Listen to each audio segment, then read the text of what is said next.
everybody, welcome to Brick Vault. My name's Jack, and today is a crazy day because I have finally completed, Mike and I have built this together, finally completed the Ultimate Collector Series Millennium Falcon. To date, this is the largest LEGO set in the entire world. It is set number 75192. It has 7,541 pieces. And you may have guessed, yeah, it's definitely rated as an expert level for building. This was a 25-hour total build time for us here in the studio. It was live streamed over the course of 3 different days. And I gotta say, I was completely exhausted by the end. Here is what just a little bit of that live stream looked like. And if you want to learn more about our live streaming schedule, you can check out the description below. And then we're gonna get right into the review.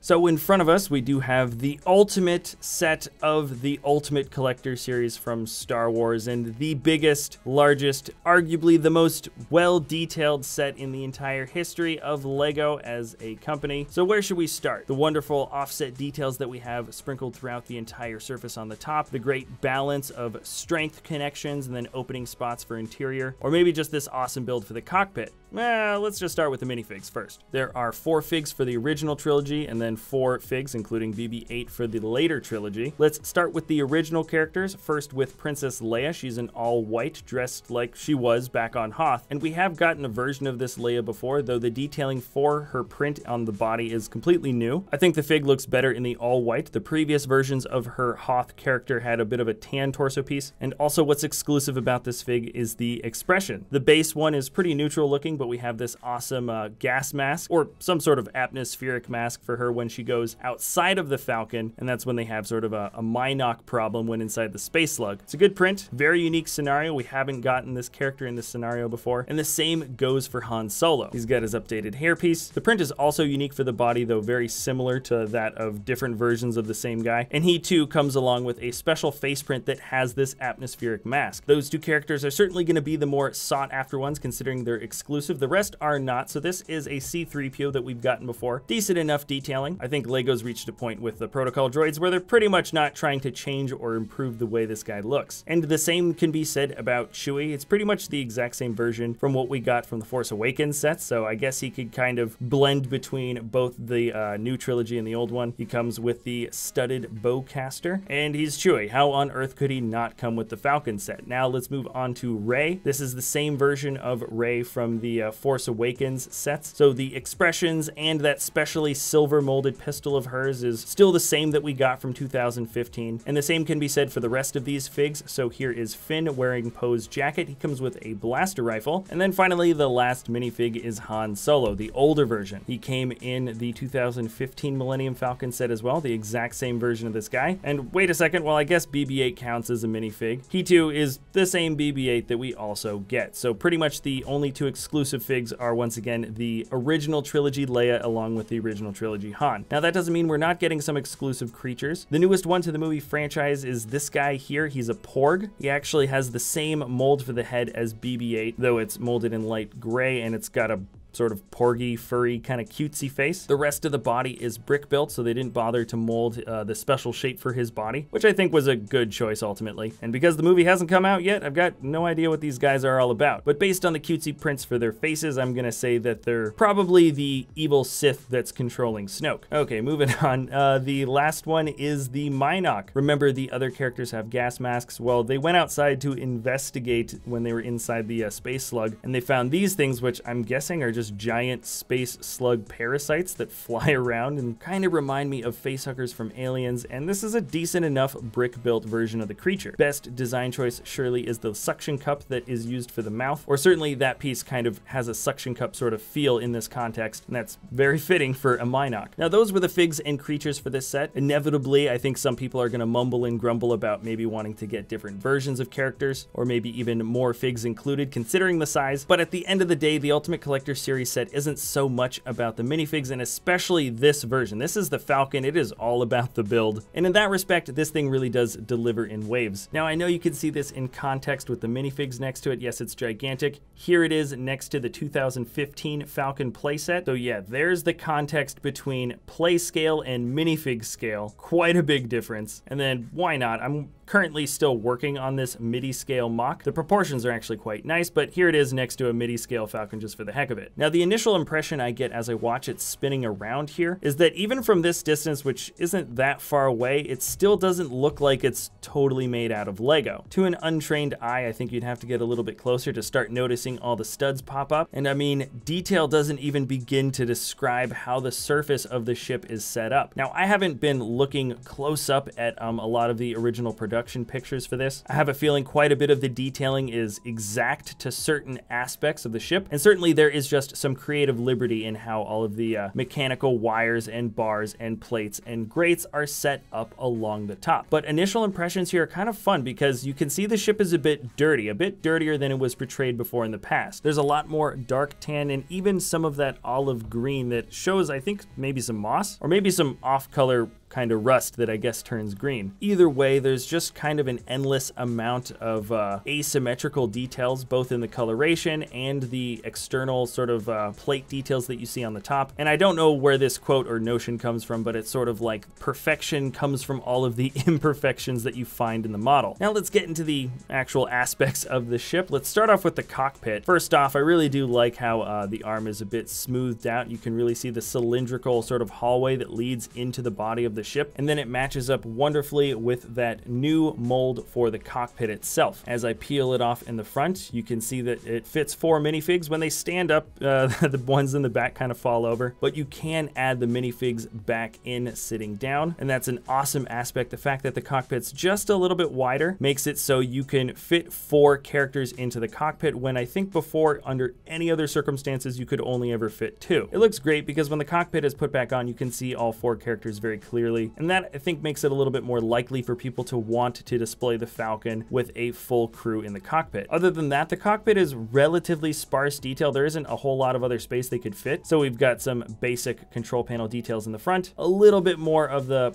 detail prints on those 1x2s in the back, and that's pretty much it. That's all you need. It's a little bit black in the back to kind of show that it fades away into, I'm supposing, the hallway. And now let's just start making our way around the ship. We have these 4 vent openings that are in the front of the Falcon. It's a really fun bit of building here where we have the arch pieces facing towards each other. It makes kind of a nice thick wall of these open vents in the front. And then the internal details that you see on the inside, are all completely different from each other. None of the detailing in those 4 sections are the same, but they're actually built onto a different layer that's inside the Falcon, and then you sort of add the entire top plate separately. Also, you can see just a bit of the extra detailing sort of all around the front surface, and I'm particularly fond of that sort of dark bluish stripe that goes along the right-hand side. All right, now when we move up the center, there's lots of bar pieces, lots of those flexi tubes that have been clipped in, and then of course the actual main centerpiece is where we are going to focus on the first turret. Now the turret doesn't spin 360 degrees. I was kind of bummed out about that, but there is a decent amount of articulation. It can technically spin 360 degrees sort of the horizontal way, and then from side to side, depending on how you turn it, has roughly 180 degrees of mobility, or maybe even more. Also, you can see what looks like an inverted windshield piece for the TIE Fighter. Technically, that print is different and exclusive to this set, and because it sort of divots inward, that is what allows the turret to be a little bit more mobile. Now we're checking out the detailing on top of the area that has the port docking ring. When you flip it to the other side, the detailing really is totally different from one edge to the other. And now this tiny little plate that I'm pulling off is a good example of how some of the larger ones fit on as well. Basically, that yellow crosspiece is used as a guiding arm to keep it in place, but not really stamp it down. Here's one of my personal favorite bits of detailing. This, I think, is just a hole in the Falcon. If you look closely at the top part of the hole, the wedge pieces are a little bit offset, so it looks like different layers of the metal have been ripped away. And then as this thing rotates around, even when you start to look at the insides from all the different angles, there's really details to be seen from everywhere on the inside. As you zoom back out, you can see by the dish piece, there is no hole there, not at all. So I don't think this is a symmetrical initial opening, though when you move to the back of the Falcon, there is another opening here where you can see some exposed plates. I believe they were working on the ship when they had to leave Hoth, so maybe this is detailing from that aspect. They did make this opening on the other side perfectly symmetrical, so maybe that is just part of the detailing of the Falcon, but certainly that hole in the front is definitely a blaster shot. Now you'll notice that the center ring that has the turret attached to it is bricks that are all kind of facing towards each other, and so the build style that keeps that together is quite strong. If you flattened it out a bit, I'm sure you could play frisbee golf with that thing without having too much trouble of it breaking apart. And as you can see, it is just sitting in there by gravity. Those Technic arms act as sort of guides to keep it from wobbling around. So definitely don't go flipping the Falcon upside down anytime soon. But also those Technic pieces do match up with other pinholes on the inside. So if you wanted to pin this to the body and have it not move around, that's totally an option. This is really, I think, where a lot of the detail shines through the most. Here we have the 6 different heat exhaust vents. The build here has some of those new or new-ish tile pieces that are curved. They make up sort of the lip that goes around the outside. And it's so simple how those are put together, but it really does look good. Yes, those are wheels that spin around on the top that make up some of the detailing. And then as you look down, those are all binocular and bar pieces that are offset a little bit that are supposed to match up with the curve of the back. And then when you look at this angle, you can see those fins that are a bit higher. Again, I don't know the function of those things, but they look really good, and they definitely add a lot more dimension to the build when you're looking at this thing from a lower angle. Now, I did briefly mention that there are a couple of interior spots in the ship, and it is so hard for you to find the plate pieces unless you actually know where you're supposed to look. This piece rests in with basically some guiding parts from those Technic pins. They don't actually fit in with any real tension, but because the dimensions are basically as perfect as a puzzle piece, they don't need any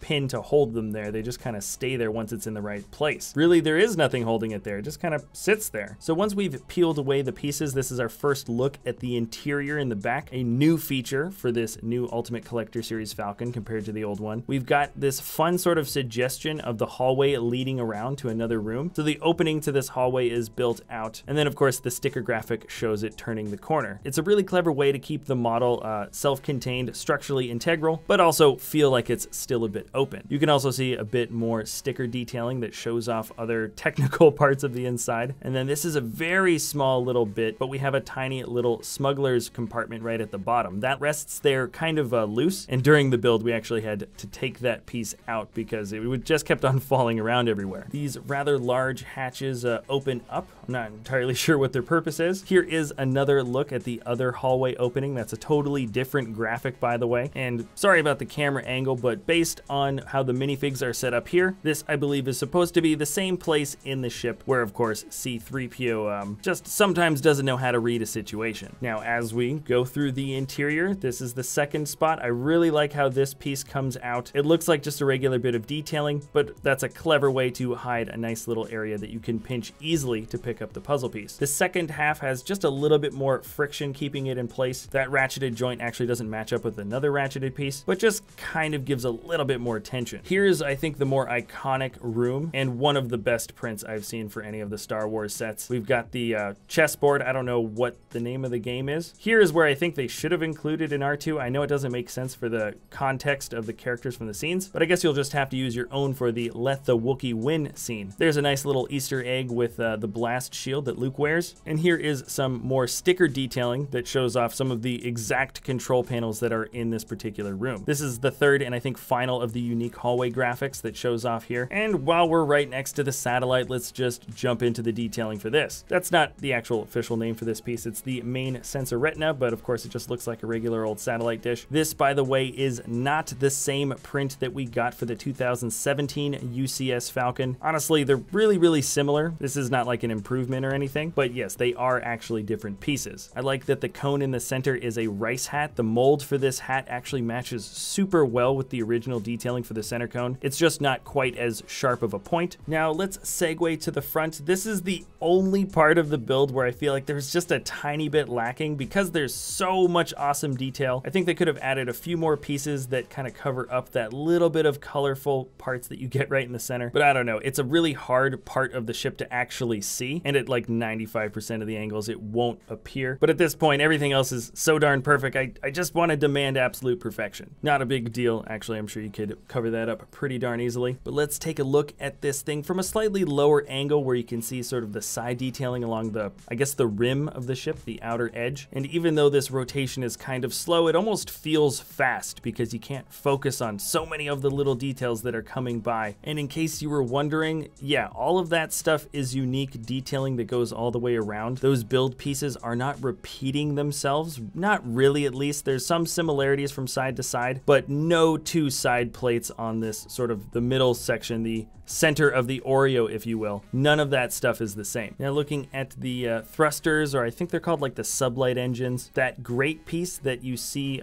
covering the blue is the same from the 2007 version, and that's just because it fits really well in that spot, but all of those trans blue tubes are new. Now I've focused pretty much entirely on the top and side external details. Let's see what the bottom has to offer. Understandably, it is going to be sparser, and honestly, that is a really good choice, I think, in the long run, because guess what? If you've got a bunch of these little bar pieces and clip pieces hanging off on the bottom, moving this thing around is going to be impossible without just scraping tons of small Lego parts off every time you pick the darn thing up. Now that being said, it's not like there's no detailing on the bottom. They definitely managed to put a few plate pieces in there, and the back certainly has a bit more of the bar detail, but for the most part, the dimensions are really knocked out of the park here on the bottom. Anywhere where you see sort of the undersides of those plates being exposed is pretty much a safe place to pick this thing up, and considering this is the biggest set that Lego has ever made, it certainly isn't the hardest to move around. That is saying a lot. Now, I think the best of the under details that were included were these